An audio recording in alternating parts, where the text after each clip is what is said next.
Sylvie Parini-Alemano, maître de conférence HDR à l'université de Nice, Sophia Antipolis. Et la particularité, donc je suis enseignant-chercheur, bien sûr. Ma particularité, c'est que j'anime un groupe de recherche, d'études et de recherche qui s'appelle Orgenco, qui est intégré dans la Société française des sciences de l'information et de la communication, la même avec laquelle nous sommes en train de signer une convention avec communication et entreprise. Et donc, le cœur de notre réflexion, effectivement, c'est d'étudier, de comprendre, de fouiller la façon dont la communication fonctionne, fait fonctionner les organisations et comment les individus se retrouvent dans cette communication, c'est-à-dire quelle matérialité elle a pour eux à un moment donné et quelle matérialité les professionnels lui donnent. Donc je vais vous parler, avant de laisser la parole à Hugues Lebret qui va éclairer probablement mon propos, je vais vous parler de ce couple information-décision. Besoin d'information, besoin de décision. Depuis qu'il y a des interventions à cette table, on a bien dit que ces thèmes, finalement, sont des thèmes de la communication qui sont assez récurrents. Ça fait un moment qu'on parle de ces thèmes-là. Comment vous dire maintenant que l'information est quelque chose d'important? Non, c'est pas important, c'est tout simplement vital. Comment avance-t-on sans information? On sait maintenant, avec les avancées du numérique, que l'information est un ensemble de données organisées. Ah, très bien. Donc ça veut dire que l'information n'est pas censée être subjective. L'information, elle relève d'un ensemble organisé qui, à un moment donné, va être distribué. Donc on est bien d'accord qu'on parle d'information et de décision, mais qu'on aura tout le temps en tête que information et décision ne fonctionnent jamais sans la communication. Il n'existe pas d'information spontanée. L'information, il faut aller la chercher et mettre en forme des données pour que ça soit une information. Donc il y a bien un initiateur de l'information et cet initiateur a bien une idée du destinataire. Et donc nécessairement, on est dans un processus de communication, même s'il n'est pas patent et même s'il est relatif à l'intention. Alors cette notion d'intention, elle est importante parce que qui dit intention dit stratégie. On y reviendra. Donc dans un premier temps, j'ai voulu apporter quelques assertions que vous connaissez, mais justement pour pas trop ouvrir le débat sur information, décision, parce que ça c'est le vécu quotidien des communicants. Donc l'idée de l'information et du besoin d'information, c'est d'imaginer surtout déjà que la circulation de l'information est opérationnelle. Sans cette opérationnalité de la circulation, ce n'est pas efficace. Donc ça veut dire qu'on peut avoir toutes les informations du monde, si on ne les fait pas circuler, on n'en fait rien. Donc on est dans la bonne transmission. Ah, la bonne transmission. Ça signifie qu'il y a des canaux. Vous voyez qu'on est déjà dans la communication. Il y a des canaux. Et ces canaux sont organisés, orchestrés par les cadres. Au plan stratégique, cadre de direction, et au plan opérationnel, cadre de proximité. À partir du moment où on met des strates, et ceux qui sont dans l'administration le savent, à partir du moment où on met des strates, on va distordre le message, évidemment. Donc ça suppose, on est dans une organisation idéale où finalement, telle que la stratégie a été décidée par l'équipe de direction, le canal est ouvert pour que les cadres de proximité reçoivent l'information que la direction a décidé qu'ils recevraient, selon leur expertise, selon leur spécialité, selon leur domaine, évidemment. Quand on est par exemple dans un hôpital, on ne va pas donner les mêmes informations à un cadre administratif et à un cadre de soins. C'est évident. Ce sont les exemples d'organisation que je prendrai le plus souvent puisque c'est là où j'interviens. Comme ça, au moins, je suis sûre de ce que je dis. Et je ne fais pas de généralité. Je vous laisse vous approprier ce que je dis. Voilà, donc ça, c'est dans l'organisation. Mais vous savez bien qu'en mettant des strates, nécessairement, on risque cette distorsion. Et puis après, il y a l'interprétation des salariés. Donc on peut imaginer déjà en fond que pour prendre la bonne décision, il va falloir que le circuit de circulation, les circuits d'information soient de bons circuits. Et que la distribution de l'information se fasse correctement. Tout simplement parce que dans une ère comme dans laquelle nous sommes, où nous débordons d'informations, il n'est pas possible de toutes les stocker. Et de toute façon, il serait dangereux de laisser les gens trier les informations selon leur propre idée. Et ce que je viens de dire, et c'est pas sûr d'ailleurs que ce soit juste. On va aussi voir pourquoi, un petit peu plus tard. Donc ça signifie qu'il y a un management de l'information. Management au sens de direction, au sens stratégique, donc des managers, des directeurs, des responsables, et management au sens de gérer, organiser, où chacun a son propre management de l'information. Et donc, dans les organisations, dans les grandes organisations, ce management de l'information, eh bien, il est dans un circuit où il y a un système d'information organisationnelle, le fameux SIO, qui existe dans les organisations. Alors évidemment, si on appréhende des organisations plus petites, les TPE ou les PME, il n'y a pas forcément un système d'information organisationnel, et du coup, ça pose le problème du lieu de stockage de l'information. Dans les grandes entreprises, c'est un peu moins difficile. Pas de stocker les informations, hein, pas de diffuser les informations, mais de stocker les informations, c'est un peu moins difficile. Donc ces informations, je l'ai dit, elles sont à stocker, à organiser et à distribuer en fonction de l'organisation. Les informations vont être de façon heureuse, utilisées à partir du moment où elles sont mises en interaction les unes entre les autres, de la part de ceux qui détiennent les informations. Alors vous voyez que dans les gestions de projets, par exemple, on a véritablement un problème, notamment quand les grosses organisations mettent en concurrence les équipes projets. On a un problème de rétention d'informations, en fait, etc. Donc la relation à l'information, elle est très particulière. Elle est toujours connotée du pouvoir. Je n'ai pas abordé ce sujet-là, mais c'est un thème qui est très étudié actuellement en sciences de l'information et de la communication, dans le versant critique de la relation qu'on a à l'information, information-pouvoir. Donc cet ensemble de moyens organisationnels, humains, techniques à la disposition de tous, c'est profondément ce système d'information organisationnelle, et les membres peuvent s'en servir, et c'est une condition essentielle. Donc, pour prendre une décision, on va avoir toute une gestion de la connaissance d'une organisation, une bonne distribution, un stockage efficace en amont, et à tous les niveaux d'échelle, on va pouvoir prendre des décisions. Finalement, le système d'information organisationnelle va permettre d'affiner la décision. Donc, il y a eu des théories de la décision. Les théories de la décision qui se sont développées après la Seconde Guerre mondiale, parce qu'on a été dans une période de déstructuration et de destruction tellement importante que l'idée de mettre des équipes au travail a été prioritaire. Et pour mettre des équipes au travail, il fallait autonomiser les équipes. Chaque autonomisation d'une équipe ou d'une personne, et c'est au cœur des fonctions de délégation d'ailleurs, nécessite que la personne puisse prendre la décision.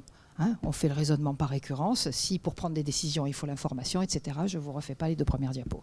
Donc, ça signifie que la gestion de l'information, nécessairement, à ce moment-là, elle était extrêmement importante. Elle permettait aux gens d'avoir une vision assez claire entre eux et de s'organiser entre eux, de sorte à ce que chaque équipe puisse être autonome, puisse prendre les bonnes décisions dans l'idée de reconstruction. C'est toute la période des 30 Glorieuses. Et ça donnait quoi? Ça donnait des modélisations desquelles j'ai failli vous parler.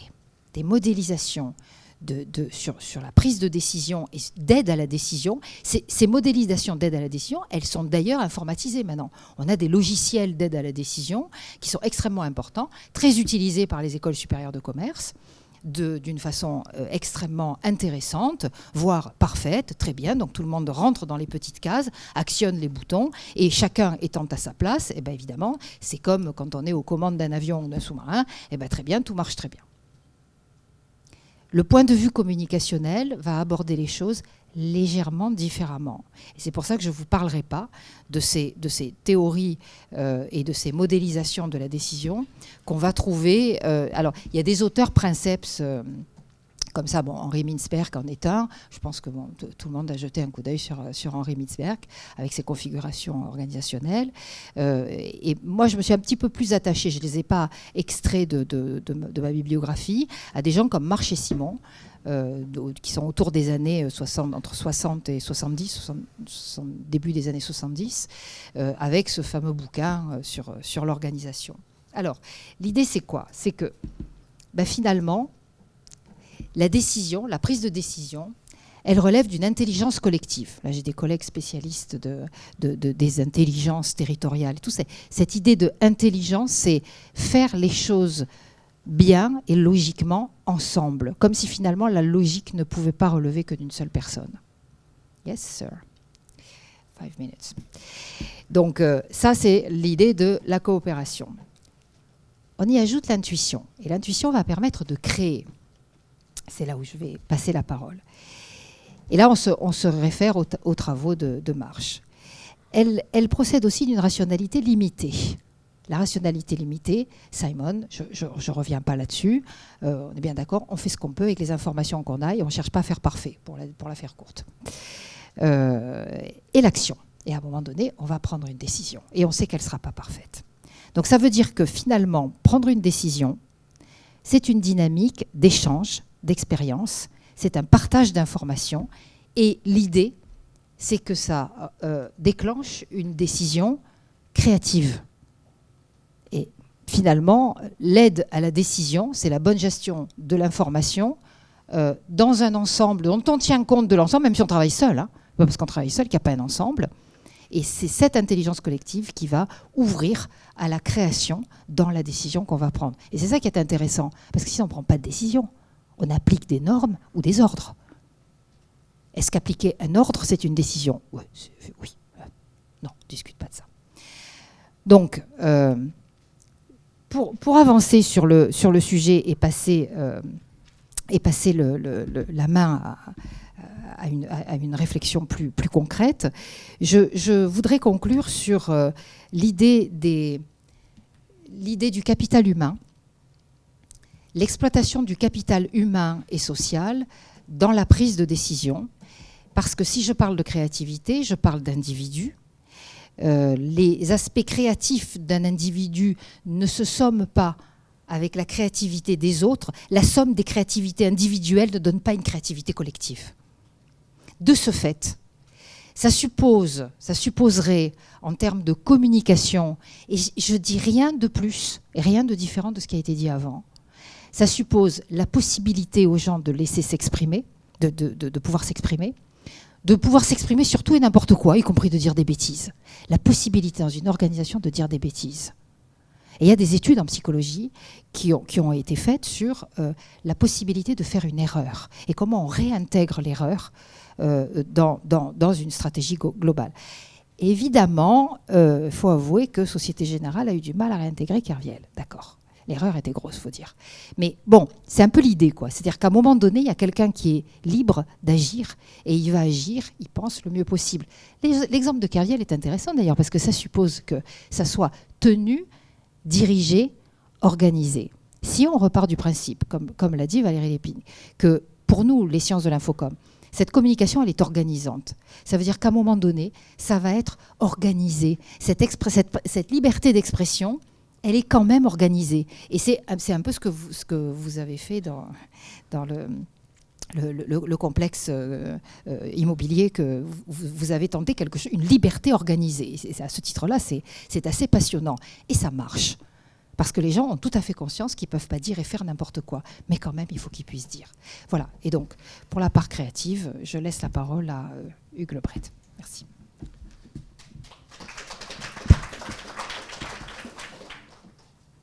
Bonjour à tous. Alors, moi, j'aimerais savoir à qui je m'adresse, à part que vous êtes membre d'une association. Qui est-ce qui travaille dans une direction de communication d'entreprise parmi vous? Une bonne partie. Non, dans une administration? Dans une agence? D'accord. Et alors, ceux qui travaillent dans aucun des trois, ils travaillent où? Comment?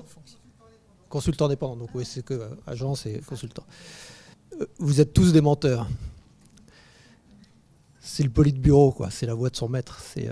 C'est la voix de l'institution qui vous emploie. Et quand vous parlez, ce que vous dites n'est pas recevable. Les sources d'information sur l'entreprise, c'est pas vous. Vous êtes une source parmi d'autres. Les syndicats sont une source, les collègues, les clients, les partenaires, les fournisseurs, la manière dont chacun est traité. Et c'est juste une source parmi d'autres. À la fois la moins crédible, parce que c'est le politburo, et à la fois la plus crédible, parce que c'est la voix officielle.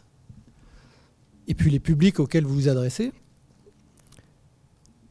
ont tous un besoin d'information et ont tous un vécu par rapport aux institutions que vous représentez qui est différent.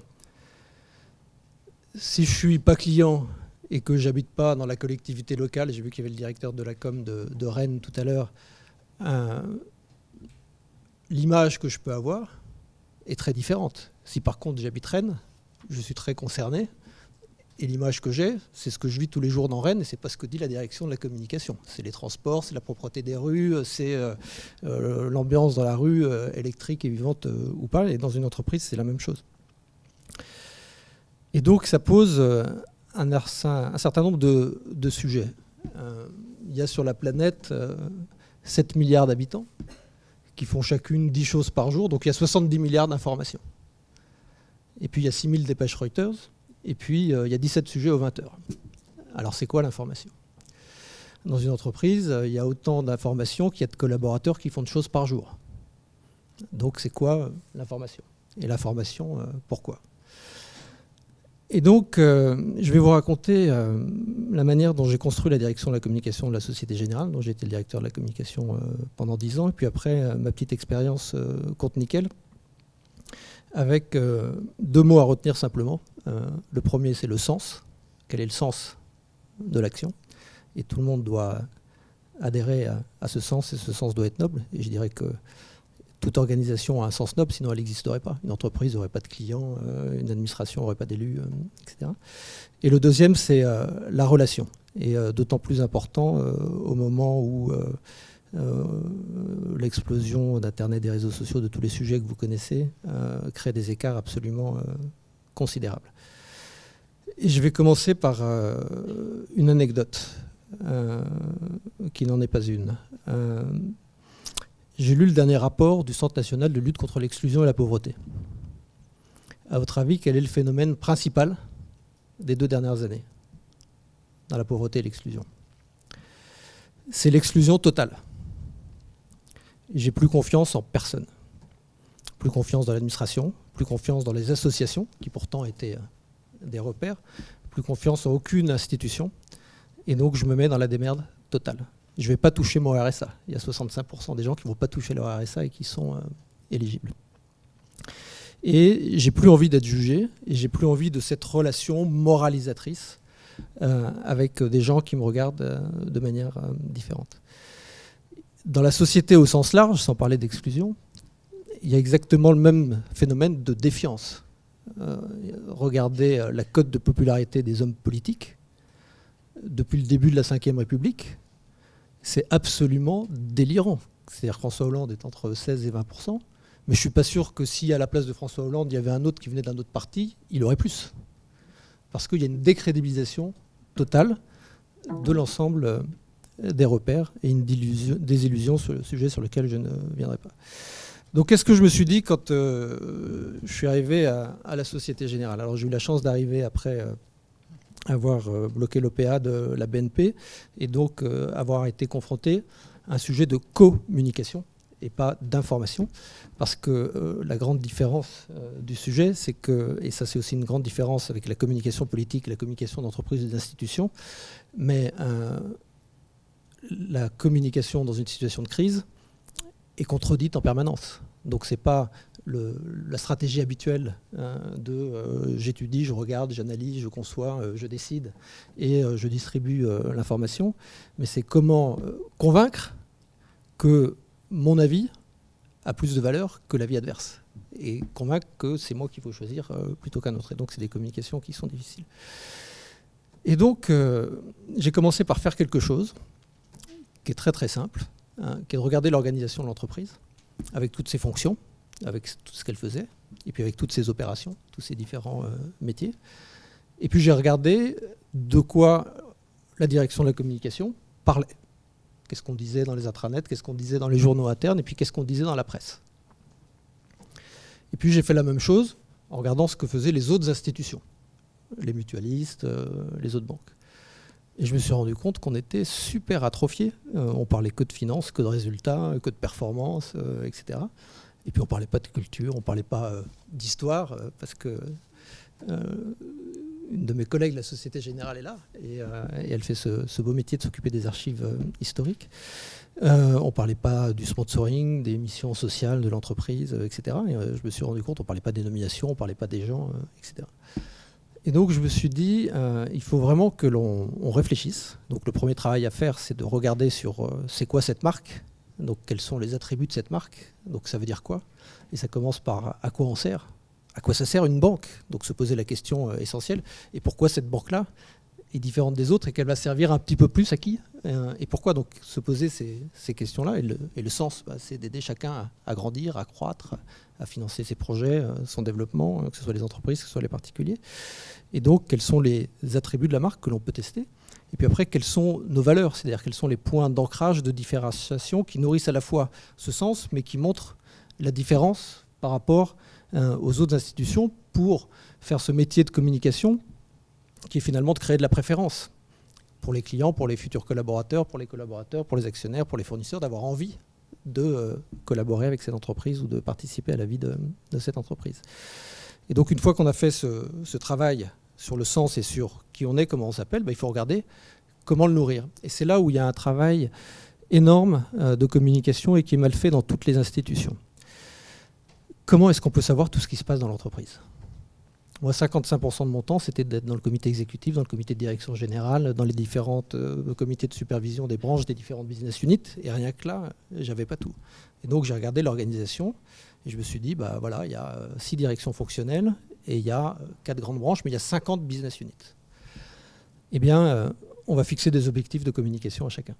Et donc, on va demander à chacun, puisqu'on a notre plateforme de marque, puisqu'on a l'ensemble des sujets qui constituent la fabrication de l'image qu'on peut avoir de cette institution, eh bien chacun va devoir nourrir ça et produire un certain nombre d'informations que l'on va distribuer. Et donc, c'est le premier sujet que l'on a fait. Et ça, c'est un sujet qui est extrêmement important, c'est d'impliquer l'ensemble du management dans un processus de construction d'image et de communication. Et puis, bien sûr, il faut mettre tout ça en cohérence. Et donc, moi, il y a un sujet qui m'intéressait beaucoup, c'était de construire le discours de base de l'entreprise.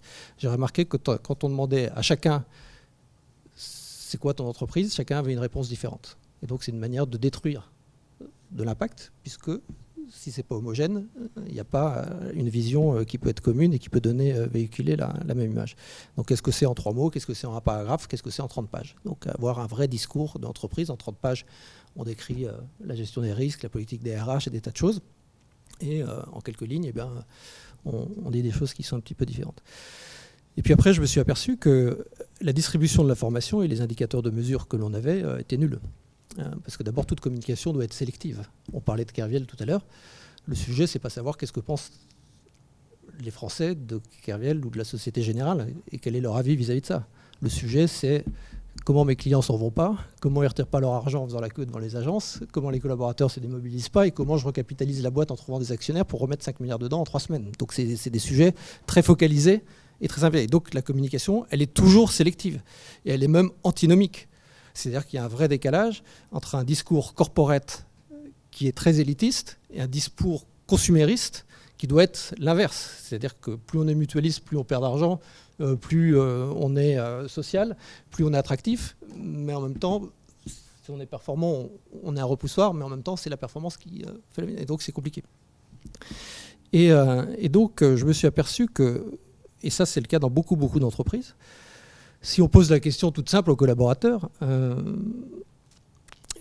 qui on est, comment on s'appelle, alors là, les gens savent à peu près, quelles sont nos valeurs, alors là, il y a 75% des gens qui ne sont pas capables de citer les 3 valeurs, quels sont nos grands métiers, combien il y a de collaborateurs, quelques indicateurs clés, que c'est la bérésine. Et puis je me suis aperçu que plus on est près du siège, plus on les connaît, plus on est qu'à-dessus, puis qu'on près à l'étranger, plus on connaît, et puis plus on descend dans la hiérarchie, plus on est en agence ou plus on est en filiale à l'étranger, plus tout le monde s'en fout.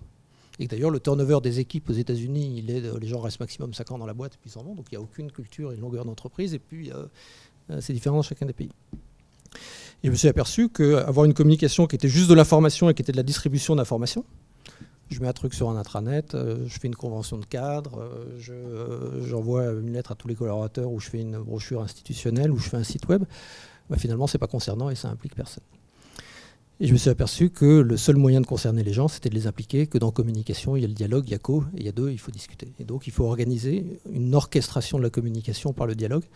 Et donc, ça veut dire qu'un des sujets que j'ai mis en place, c'était de créer une communauté des ambassadeurs de 800 personnes qui avaient comme charge d'être formés à la communication, à la prise de parole en public, etc., à la culture d'entreprise, et que sur chaque point de communication, il puisse y avoir un véritable dialogue avec des équipes, qu'il fallait voir les gens sans rien avoir à leur vendre et sans objectif. Donc rechanger toute la relation presse, par exemple, et voir des rédactions tous les mois, et fixer aux 50 personnes dont je parlais tout à l'heure des business units des objectifs de rencontre, avoir une posture d'ouverture, de répondre à tout, même si la réponse c'est je ne peux pas te répondre, mais d'être disponible et d'être ouvert, et d'orchestrer cette fluidité descendante, remontante, dialogante, avec l'ensemble des publics. Et les publics, ils sont colossaux. Il faut travailler avec les chercheurs, les universitaires, il faut travailler avec les chasseurs de tête, il faut travailler avec l'ensemble des fournisseurs, leurs représentants, l'ensemble des catégories de clients, l'ensemble des catégories de collaborateurs, etc. Et donc, c'est un boulot qui est absolument colossal.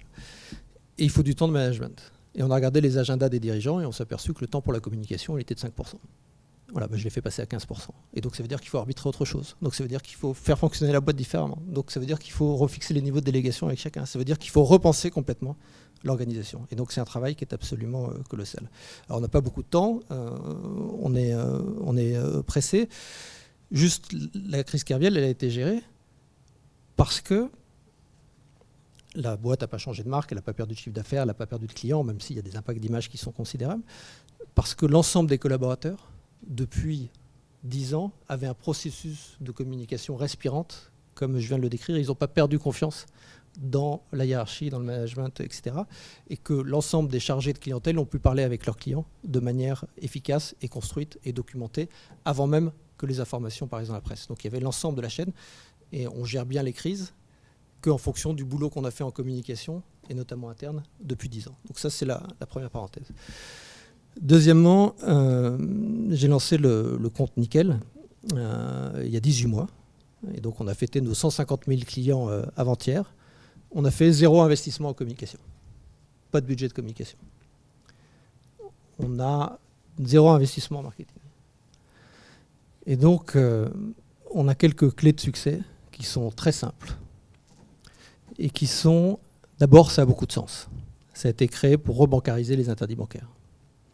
Et d'offrir une offre simple pour tous, sans condition de revenus, sans condition de patrimoine. Et ça, c'est l'essence du sujet. Deuxièmement, on distribue chez les buralistes. Les buralistes, c'est de l'anti-marketing. C'est de l'anti-distribution. Si vous allez chez un marchand de chaussures, vous demandez des tongs, on va essayer de vous fourguer du croco. Et donc, augmenter le panier moyen. Vous allez chez un buraliste, il vous dit bonjour, vous demandez une boîte d'allumettes, il vous donne une boîte d'allumettes. Puis il est ouvert à 6h du matin et puis il est ouvert à 8h du soir. Il ne cherche pas à dire, tiens, t'es pas sûr que tu veux un briquet, t'es pas, etc. Et il est en proximité, il est au contact, il est au service. Et en fait, on a fixé quelques règles de départ. La proximité, par rapport à la distance de la toile, la distance de la publicité, la distance de l'information par les médias, donc la proximité. La simplicité, parcours client en 4 minutes, tout tient en 200 mots, 0 astérix, 0 frais cachés, 0 problème. Tout le monde comprend, et que du langage intelligible. On a refait 200 fois le parcours client jusqu'à ce que tout le monde comprenne et que ce soit extrêmement simple et qu'il n'y ait aucune question qui se pose. Transparence totale, bien sûr, sur nos tarifs, mais sur nos marges. On les publie sur nos sites, les gens comprennent comment on gagne notre vie, et donc ils n'ont aucun problème pour qu'on gagne notre vie à partir du moment où ils ont compris et qu'il n'y a aucun frais caché. Et puis bien sûr, l'universalité, il n'y a aucune différence entre les tranches de population, qu'on ait 1 million ou qu'on ait 1 euro. On est traité exactement de la même manière, on paye exactement le même prix. Finalement, c'est le seul endroit où les pauvres ne payent pas plus cher que les riches. Et donc, c'est quelque chose qui marque fondamentalement. Pour terminer, on l'a créé pour les pauvres, pour les exclus. Et finalement, nos clients, c'est massivement les classes moyennes. Les pauvres et les exclus, les chômeurs, les sans revenus réguliers, c'est 30% de nos clients. On est très très fiers de ça. Mais plus de 50% de nos clients sont des gens qui sont salariés du public et du privé et qui viennent pour avoir un tarif le plus bas possible et ne pas être en position d'être jugés ou de juger et ne pas être en position de se faire fourguer des tas de choses, reprendre le contrôle complet sur ses comptes. Et puis on a une catégorie de population qui sont les plus aisées et qui décident que ce compte en temps réel, où on ne peut pas dépenser plus que l'argent qu'on met dessus, c'est beaucoup plus sûr pour payer sur Internet. Donc 26% de nos paiements sont des paiements Internet. Ou quand on part à l'étranger, aux États-Unis, au Vietnam, au Maroc, on a 0 frais, il n'y a pas 5% de commission sur chacun des paiements. Et donc on se retrouve avec un ensemble de populations qui considèrent que juste payer et être payé, c'est un métier de technologie. Mais ça fonctionne globalement, parce qu'au départ, c'était sur le sens de ce qu'on faisait. On était là dans une universalité, une simplicité, une transparence pour tous, sans condition. Et donc ça, c'est extrêmement important. Et deuxièmement, un système de distribution complètement par capillarité, basé uniquement sur la relation et la zone de chalandise. On ne recrute pas des adresses IP en dépensant des sommes monstrueuses en marketing, en publicité. On recrute des vrais gens qui marchent sur le trottoir de la vraie rue et qui passent devant chez des buralistes. Donc voilà, c'était conclusion que je devais faire. Cette conclusion, c'est sens et relation. Voilà.